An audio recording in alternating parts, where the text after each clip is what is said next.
Guys, our A to Z master courses are out. Holla! The A to Z of pricing, getting legal, and client psychology, which, by the way, is a major course, is now out in the store. Visit www.nicolebruce.co to purchase them now. Thank you for listening to the Mentor Project, where we discuss marketing, SEO, how to go full-time in your business, and so much more. Here's your host, Nicole Bruce. The best part about having a podcast is all the cool things and sometimes personal things I get to share with you guys.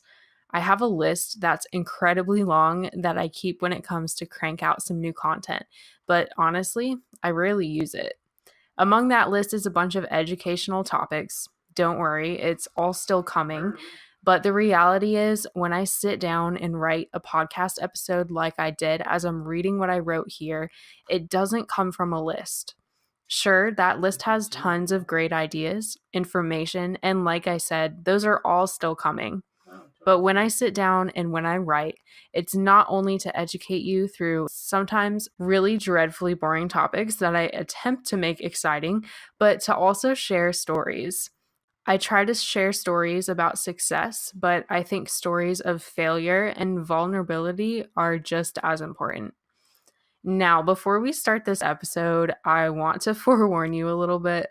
I just finished watching a Quentin Tarantino movie, Once Upon a Time in Hollywood, which, by the way, go see it. It's amazing. And if you've ever seen any of his movies, you know they're very story oriented, with not much of a standard plot and a whole lot of story and character access. I'm also writing this as my little brother just left after visiting us for 3 months, with whom I'm incredibly close with.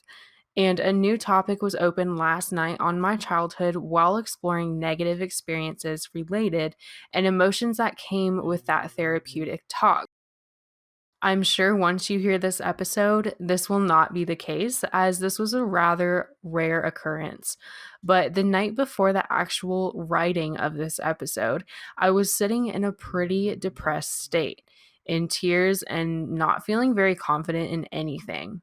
My brother was set to leave, and well, I just sat there and I drowned in that notion. I'm not saying anything in this episode to get pity. As I said before, this was months before this aired. I'm sharing it to have a human to human talk about life, something relatable. Everyone has those days. And even though this episode is rather short, it's very important. All of this is just a long ass background intro into what we're getting into today. And that is how to run a business, or is it still possible to run a business when emotions are heavy? This past weekend, it's Friday morning now as I'm writing this. In the past, I went on a 3-day vacation with my little brother alone. We had a blast, and it was kind of our last hurrah before he left. I knew he was leaving at the end of the week, and of course, I wanted to spend some time with him.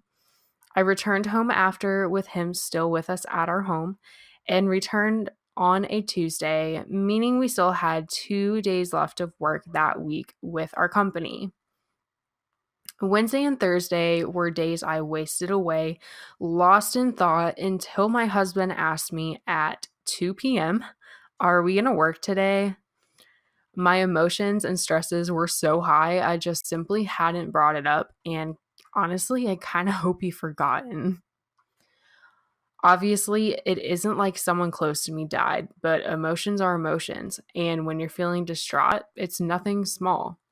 So how does one work with emotions high? To be honest, I really didn't do much work those 2 business days.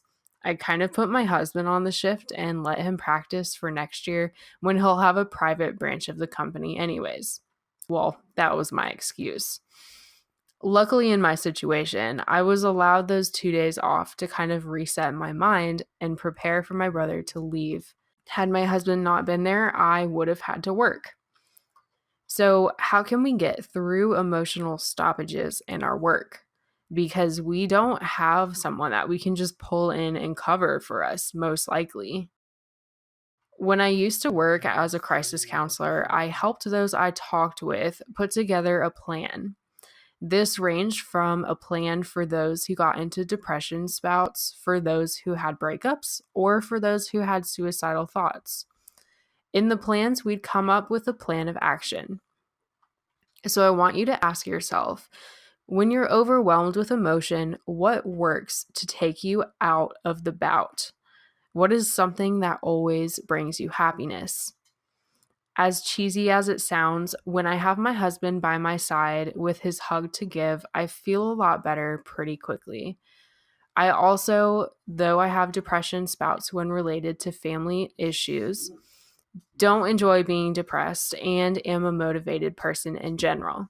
So I tell myself that this isn't what I want for myself. Put some clothes on, maybe put makeup on to make myself feel better, even if it's just to go to Walmart. If you need to take a day off just to relax and clear your head once in a while, I'm just here in this episode to tell you that it's okay. You need to know that you have 100% permission to do that.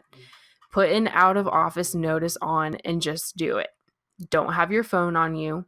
Go on a hike, take a walk, go to an amusement park or maybe a beach, whatever you enjoy doing. You need that day to focus on you. But what if you can't take a day off?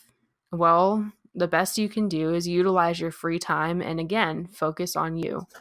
Time block the crap out of your schedule and make sure that self-care is your number one priority always. Everyone goes through shit, so don't feel like you're alone because you are never. Sometimes it's not possible to work through emotions, and sometimes it is. I find that talking with clients in the most positive way possible during work hours is the best way to cheer yourself up sometimes. Clients can be pretty awesome, especially if you treat them like queens in the way you converse with them. For me, a holy crap, I love this photo is all I really need to brighten my day.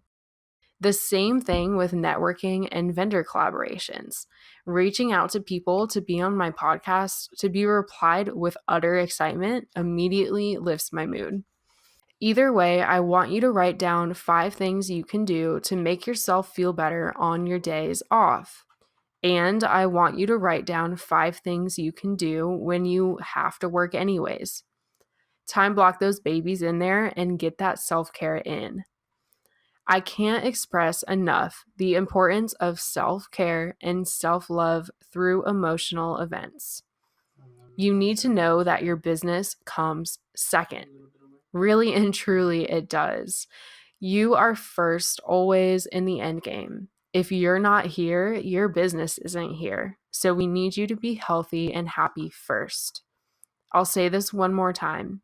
It's okay to be hurt and sad. It's okay to just have a depressed day. It's okay to take time off for yourself. But one thing that's not okay is to feel alone because, again, you're never alone.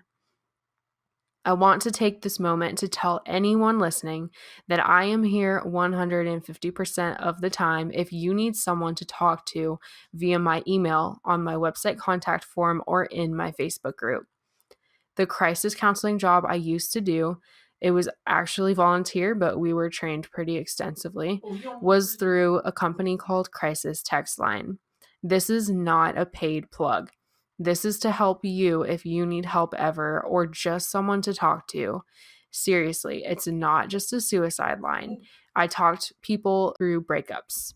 Please text START to 741-741 for an immediate reply with a counselor. Plus, you text in, so win-win. You don't have to call anyone if you're not a fan of the phone like myself. All in all, you are damn beautiful and you are damn loved by myself, by everyone around you. It's okay to hurt, and it's also okay to get help if you need to. I think that's something that's really, really important to tell you. It's okay to take a break and get some R&R, especially if you run a business, because it's hard. Take care of you. Love and light, and see you guys next week. Thank you for listening to The Mentor Project with Nicole Bruce. Tune in next time for more on marketing, SEO, and going full-time as a creative.